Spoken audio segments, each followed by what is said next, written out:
ಎಲ್ರಿಗೂ ನಮಸ್ಕಾರ. ನಾನು ಸುಧಾ ನಾರಾಯಣ್. ಇವತ್ತು ತುಂಬಾ ಈಸಿಯಾಗಿ ಪಾಲಕ್ ಬೋಂಡ ಮಾಡೋದು ಹೇಗೆ ಅಂತ ತೋರಿಸ್ಕೊಡ್ತಾ ಇದ್ದೀನಿ. ಈರುಳ್ಳಿನ ಕೂಡ ಬಳಸ್ತೀನಿ, ಒಂದು ಸ್ವಲ್ಪನೂ ಸೋಡಾ ಕೂಡ ಬಳಸ್ತೇನೆ. ಹೇಗೆ ಈಸಿಯಾಗಿ ಪಾಲಕ್ ಬೋಂಡ ಮಾಡೋದು ಅಂತ ತೋರಿಸ್ಕೊಡ್ತೀನಿ. ಇದು ಟೀ ಜೊತೆಗೆ ಮತ್ತು ಅನ್ನಕ್ಕೆ ಸೈಡ್ ಡಿಶ್ ಆಗಿ ಇದು ತುಂಬಾ ಚೆನ್ನಾಗಿರುತ್ತೆ. ನೀವು ಒಂದ್ಸಲ ಈ ರೆಸಿಪಿನ ಟ್ರೈ ಮಾಡಿ ನೋಡಿ. ಬನ್ನಿ ಹೇಗೆ ಮಾಡೋದು ಅಂತ ನೋಡ್ಕೊಬರೋಣ. ಇವಾಗ ನಾನು ಒಂದು ಕಟ್ಟಾಗುವಷ್ಟು ಪಾಲಕ್ ಸೊಪ್ಪನ್ನ ತೊಗೊಂಡಿದ್ದೀನಿ. ನೋಡ್ತಾ ಇರ್ಬೋದು, ಇದು ಒಂದು ಸ್ವಲ್ಪ ಹಸಿರಾಗಿ ಸ್ವಲ್ಪ ಚೆನ್ನಾಗಿರಬೇಕು ಈ ಸೊಪ್ಪು. ಎಳಸು ಕೂಡ ಆಗಿರಬೇಕು. ಇದನ್ನು ಸೋಸ್ಕೊಂಡು ನಾನು ಚೆನ್ನಾಗಿ ತೊಳೆದಿಟ್ಕೊಂಡಿದ್ದೀನಿ. ಇವಾಗ ನಾನು ಇದನ್ನು ಚಿಕ್ಕ ಚಿಕ್ಕ ಪೀಸಸ್ ಆಗಿ ಕಟ್ ಮಾಡ್ಕೊತಾ ಇದ್ದೀನಿ. ನಿಮ್ಗೆ ಯಾವ ರೀತಿ ಬೇಕೋ ಆ ರೀತಿ ನೀವು ಕಟ್ ಮಾಡ್ಕೊಬೋದು. ಇದೇ ರೀತಿ ಕಟ್ ಮಾಡಬೇಕು ಅನ್ನೋದು ಏನಿಲ್ಲ. ಮನೆಗೆ ನೆಂಟರುಗಳು ಬಂದಾಗ ನೀವು ಒಂದೇ ರೀತಿ ಬೋಂಡನ ಮಾಡಲೋ ಬದಲು ಈ ರೀತಿ ಒಂದು ಬೋಂಡನ ನೀವು ಮಾಡಿಕೊಡಿ, ತುಂಬಾ ಇಷ್ಟಪಟ್ಟು ತಿಂತಾರೆ. ನೀವು ಕೂಡ ಈ ಊಟಕ್ಕೆ ನೀವು ಬೋಂಡನ ಈ ರೀತಿ ಬೋಂಡಗಳನ್ನ ಮಾಡಿಕೊಂಡು ಟ್ರೈ ಮಾಡಿ ನೋಡಿ. 2 ತುತ್ತು ಊಟನ ನೀವು ಹೆಚ್ಚಾಗೆ ತಿಂತೀರಾ ಅಂತಲೇ ಹೇಳ್ಬೋದು. ತುಂಬಾ ಟೇಸ್ಟಿಯಾಗಿ ತುಂಬಾ ಕ್ರಿಸ್ಪಿಯಾಗಿ ಬರುತ್ತೆ ಈ ಬೋಂಡ. ನೋಡಿ, ಇವಾಗ ಚಿಕ್ಕ ಚಿಕ್ಕ ಪೀಸಸ್ ಆಗಿ ನಾನು ಈ ರೀತಿ ಕಟ್ ಮಾಡಿ ಇಟ್ಕೊಂಡಿದ್ದೀನಿ. ಇವಾಗ ಒಂದು ಬೌಲ್ನ ತೊಗೊಂಡು ನಾನು ಆ ಬೌಲ್ ಒಳಗಡೆ ನಾನು ಕಟ್ ಮಾಡ್ಕೊಂಡಿರುವಂಥ ಪಾಲಕ್ ಸೊಪ್ಪನ್ನ ಸೇರಿಸ್ಕೊತಾ ಇದ್ದೀನಿ. ಒಂದು ಸ್ವಲ್ಪ ಪಾಲಕ್ ಸೊಪ್ಪನ್ನ ಇದಕ್ಕೆ ಹೆಚ್ಚಾಗೆ ಹಾಕಬೇಕು. ಪಾಲಕ್ ಬೋಂಡ ಆಗಿರೋದ್ರಿಂದ ಇದಕ್ಕೆ ನಾನು ಒಂದು ಆಲೂಗೆಡ್ಡೆನ ನಾನು ತುರಿದಿಟ್ಕೊಂಡಿದ್ದೆ, ಸಿಪ್ಪೆ ತೆಗೆದು ತುರಿದಿಟ್ಕೊಂಡಿದ್ದೆ ಒಂದು ಆಲೂಗೆಡ್ಡೆನ. ಇವಾಗ ಇದಕ್ಕೆ ಸೇರಿಸ್ಕೊತಾ ಇದ್ದೀನಿ. ಹಾಗೆ ಬೆಳ್ಳುಳ್ಳಿ 1 ಗೆಡ್ಡೆ ಆಗೋಷ್ಟು ಬೆಳ್ಳುಳ್ಳಿನ ಹೆಚ್ಚಿಟ್ಕೊಂಡಿದ್ದೆ ಚಿಕ್ಕ ಚಿಕ್ಕದಾಗಿ, ಅದನ್ನು ಕೂಡ ಹಾಕ್ಕೊತಾ ಇದ್ದೀನಿ. ಒಂದು 4 ಹಸಿಮೆಣಸಿಕಾಯಿನ ಚಿಕ್ಕ ಚಿಕ್ಕದಾಗಿ ಕಟ್ ಮಾಡಿ ಇಟ್ಕೊಂಡಿದ್ದೆ, ಅದನ್ನು ಕೂಡ ಹಾಕ್ಕೊತಾ ಇದ್ದೀನಿ. ಒಂದು ಸ್ವಲ್ಪ ಕೊತ್ತಂಬರಿ ಸೊಪ್ಪು ಕೂಡ ನಾನು ಹಾಕ್ಕೊತಾ ಇದ್ದೀನಿ.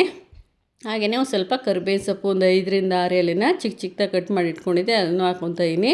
ಒಂದು ಅರ್ಧ ಟೀ ಸ್ಪೂನ್ ಆಗುವಷ್ಟು ಅರಿಶಿನ, ಒಂದು ಅರ್ಧ ಟೀ ಸ್ಪೂನ್ ಆಗುವಷ್ಟು ಬಿಳಿ ಎಳ್ಳು, ಹಾಗೆಯೇ ಒಂದು ಸ್ವಲ್ಪ ಅಜ್ವೈನನ್ನು ಕೂಡ ಹಾಕ್ಕೊತಾ ಇದ್ದೀನಿ.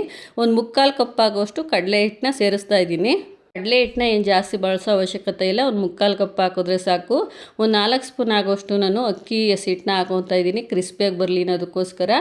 ಶುಂಠಿನೂ ಕೂಡ ಚಿಕ್ಕ ಚಿಕ್ಕ ಪೀಸಸ್ ಆಗಿ ಮಾಡಿಟ್ಕೊಂಡಿದ್ದೆ, ಅದನ್ನು ಕೂಡ ಹಾಕ್ಕೊಂಡು ರುಚಿಗೆ ತಕ್ಕಷ್ಟು ಉಪ್ಪನ್ನ ಹಾಕ್ಕೊತಾ ಇದ್ದೀನಿ. ಇದಕ್ಕೆ ಒಂದು 5ರಿಂದ 6 ಹನಿನ ನಾನು ಲೆಮನ್ನ ಹಿಂಡ್ಕೊತಾ ಇದ್ದೀನಿ, ನೋಡ್ತಾ ಇರ್ಬೋದು.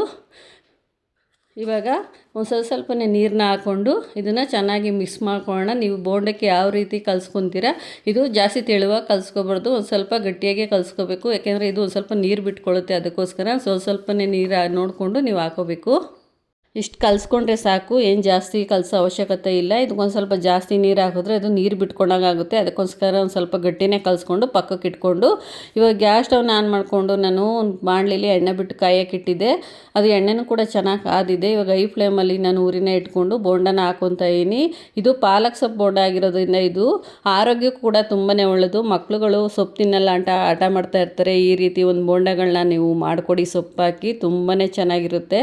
ನೋಡಿ ಎಷ್ಟು ಕ್ರಿಸ್ಪಿಯಾಗಿ ಬಂದಿದೆ. ಎಷ್ಟು ಬೆಂದರೆ ಸಾಕು, ಏನು ಜಾಸ್ತಿ ಬೇಯೋ ಅವಶ್ಯಕತೆ ಇಲ್ಲ. ಇದು ನೋಡಿ, ಇವಾಗ ಟೀ ಜೊತೆಗೆ ಇದು ತುಂಬಾ ಚೆನ್ನಾಗಿರುತ್ತೆ.